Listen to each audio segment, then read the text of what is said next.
Is there no sense of purpose or urgency in Downing Street? Politically, the guns are ranged against us as we trail Labour by over 20% in the opinion polls. Nearly a quarter of Tory voters from 2019 have left for reform. Internationally, the world looks as dangerous as it has in decades, facing complex challenges in the Middle East and Ukraine. Domestically, tax is at record levels, the economy is sluggish and unemployment is rising. Immigration is out of control and small boats continue to come across the Channel. Net zero is making people cold and poor, while our electricity costs 2.5 times that of the United States. Against this background of urgent and pressing problems, what does the government decide to devote its efforts to? The picayune issue of smoking. This lack of sense of proportion is one of the reasons I voted against the government today. However, the bill itself is ill thought through and essentially absurd. It seeks to increase the legal age of smoking by 1 year every year until no one will be able to smoke. In effect, anyone born after 2008 will never, at least theoretically, be able to buy cigarettes. Picture it now.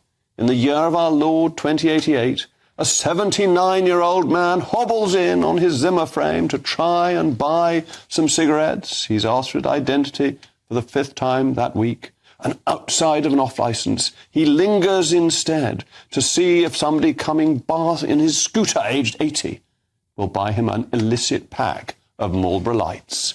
This is Britain a Tory government is paving the way for. It's absurd, it's ridiculous. In my own family, my 16-year-old son and 15-year-old daughter will be able to trade cigarettes to their younger siblings on a modest commission. None of this means that smoking isn't bad for you. Merely this is a foolish and ill-timed bill.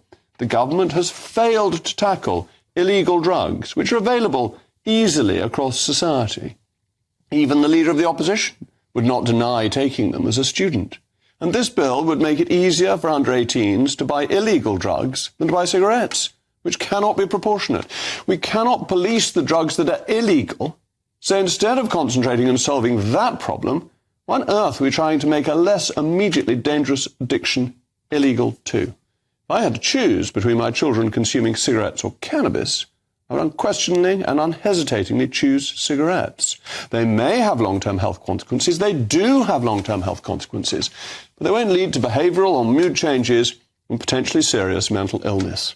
The Conservative Party has an electoral mountain to climb. If we want to overturn the Labour lead in the opinion polls, we need to start pursuing conservative policies and show a sense of proportion. How many voters will switch back to the Tories because of this complex and impractical ban aggressively pushed by the people who gave us endless lockdowns